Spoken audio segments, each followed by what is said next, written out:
Thank you. Appreciate, again, all of your testimony.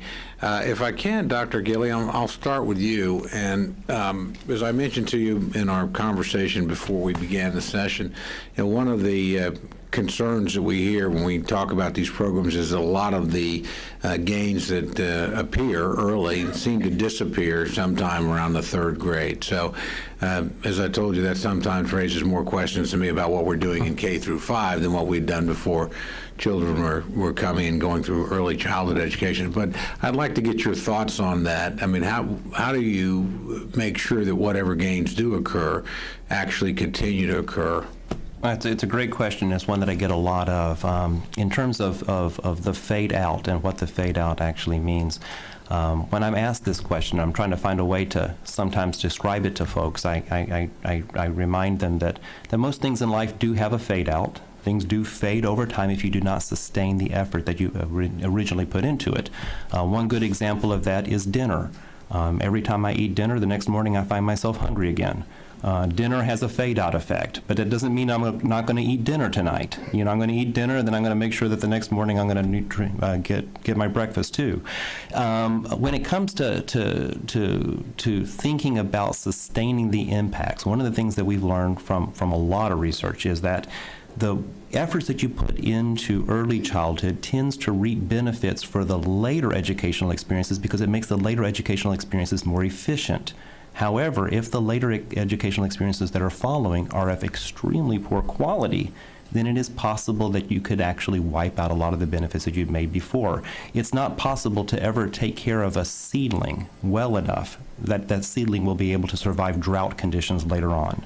And many of our young children, unfortunately, when they're growing up in poverty, are being sent to schools programs that they're not going to be able to sustain those. Now, that doesn't mean that the early intervention program failed. It just means that we failed those children, to be able to sustain those impacts later on by making sure that we are matching those with adequate supports later. May I also? Yes, please do.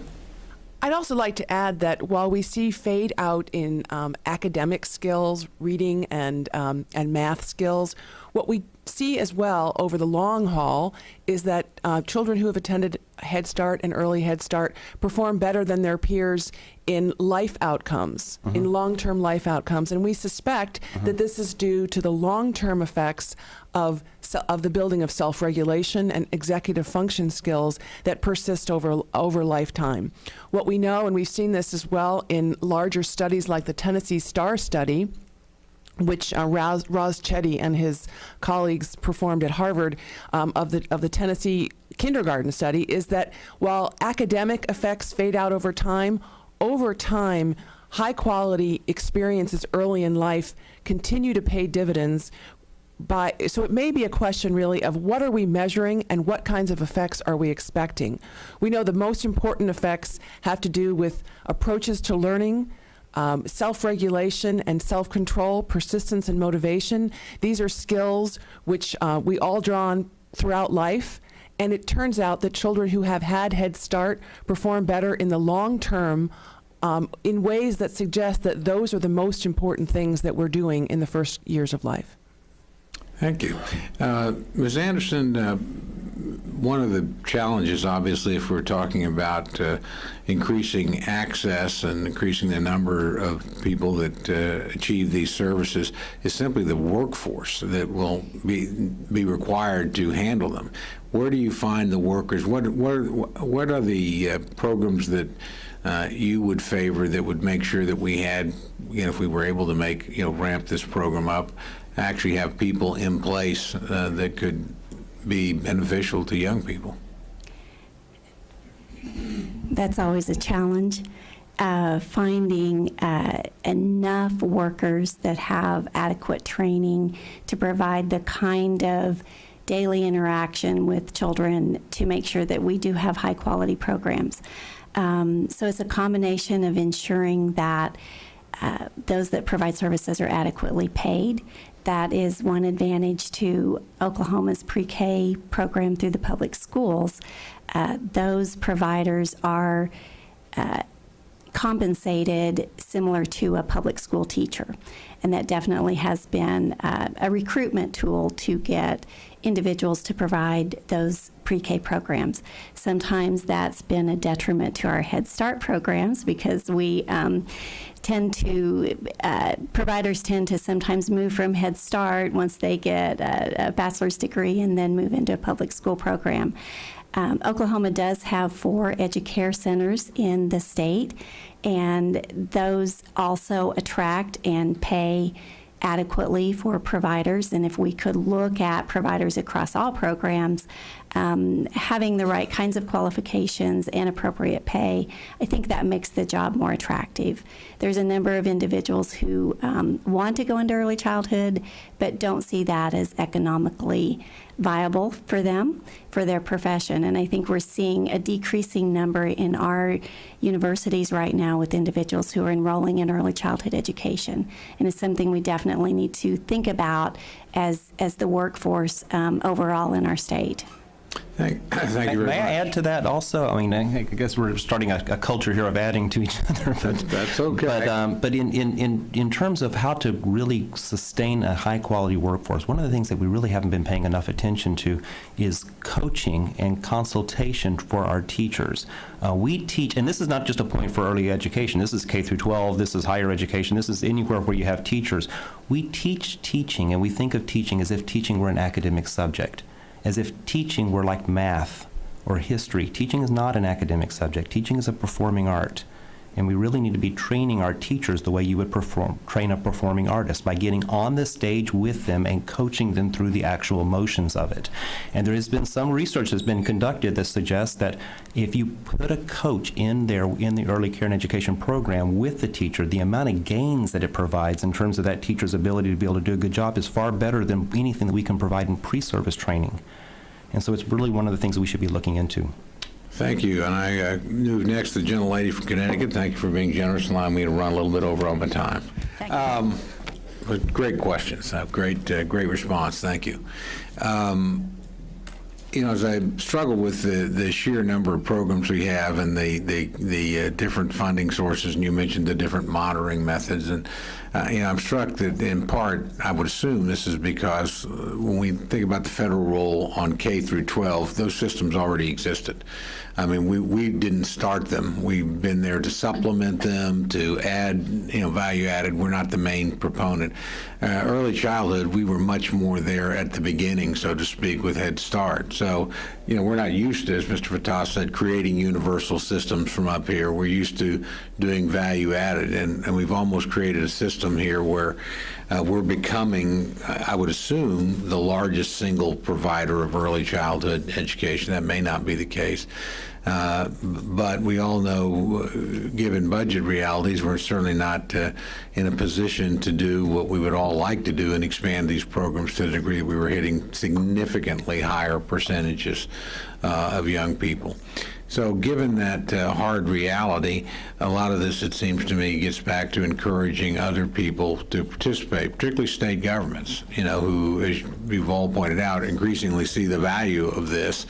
And so how do we take the resources we have and use that to encourage and leverage, if you will, more state dollars, so we're not the only provider here? If we could do more, I'd be more than happy to do more, but in the short term, we're going to have to encourage other people to make these kind of investments with us, particularly at the state level.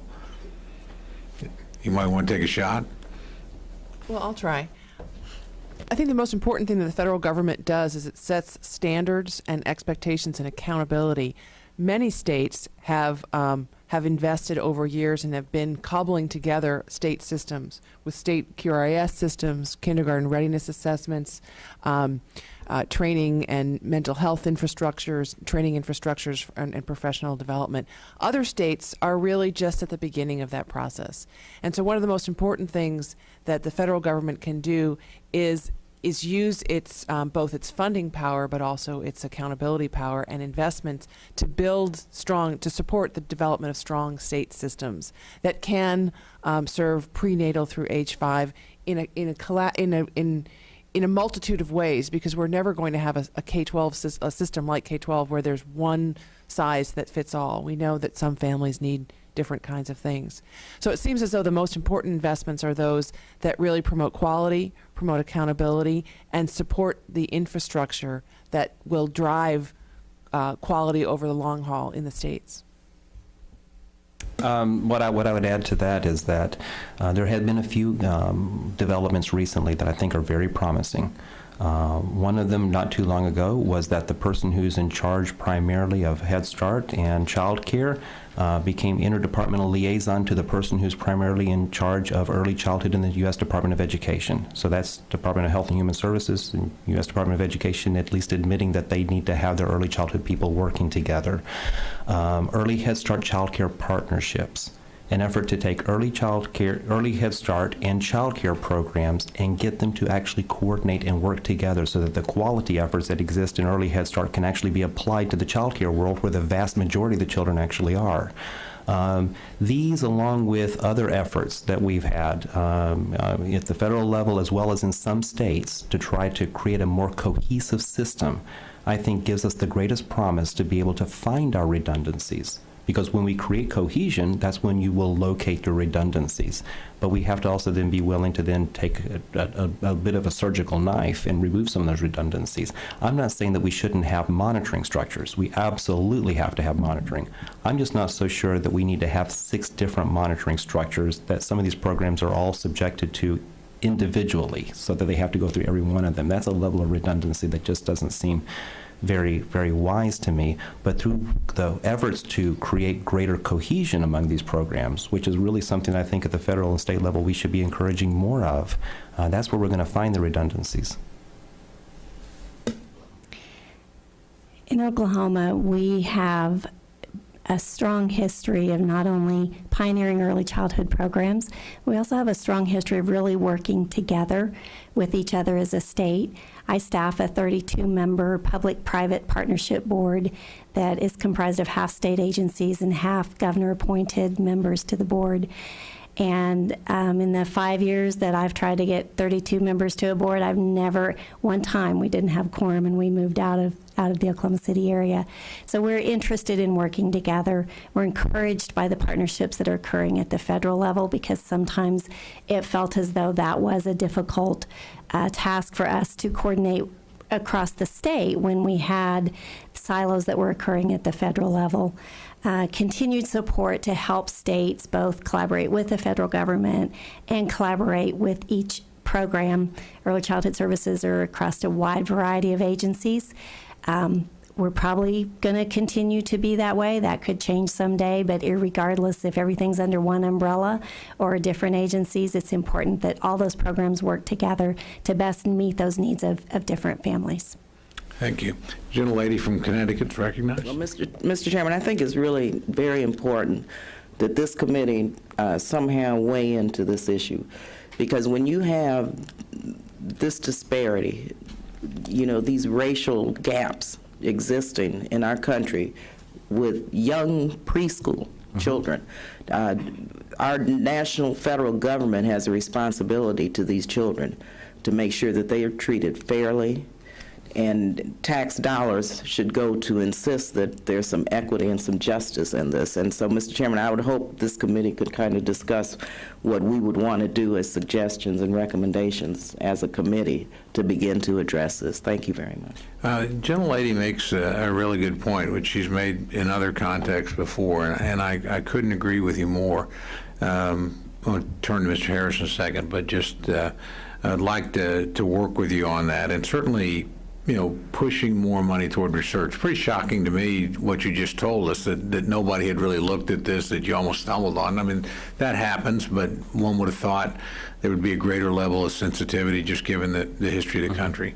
You know, I also see these things with Native American kids, frankly, particularly on reservation settings, and it's another population that tends to be overlooked and forgotten. It's pretty substantial, obviously, in our home state, but not in very many states.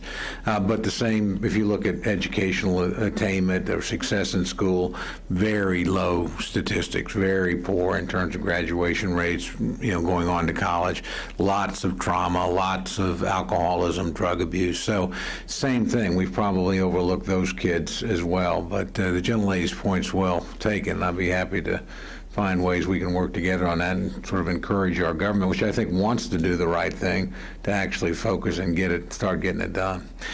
With that, Mr. Harris has done a valiant effort to get here before the end of the committee. We're all juggling multiple hearings, so please forgive us as members come in and out, but appreciate very much that my friend made time to come, and I want to recognize him for whatever questions he cares to ask. Mr. Chairman. Just in conclusion, first of all, thank all three of you for your testimony and for the discussion. It's been very helpful, and to this last point that was made, I think one of you, it may well have been you, Ms. Anderson, but one of you used a wonderful phrase. Think of this as a two-generation program, because it really is about not just the children themselves, but changing parenting behavior too. And the contrast you drew between the two parents and the two outcomes was pretty eye-opening, and I think that's something we have to think about when we look at these things. But it is a complex problem. It is hard to know exactly what to do and limited resources. So thank you for sharing your expertise to educate the committee a little bit. We'll probably be calling on you for additional ideas and thoughts as we go forward. We never have enough money on this committee to do all the things everybody wants us to do and that we would like to do ourselves. So we really need the help in terms of deciding when we know what the numbers are, what makes the difference. You know, where can we actually leverage those dollars, encourage other people to participate, and get the most out of them we possibly can. But again, thank you for your work. Collectively, you've changed and are changing, I'm sure will continue to change, thousands of lives, all for the better, and all that, as Mr. Fatah said, benefit this country globally, as well as obviously helping the individuals involved. So again, we're very grateful for your participation, and we're adjourned.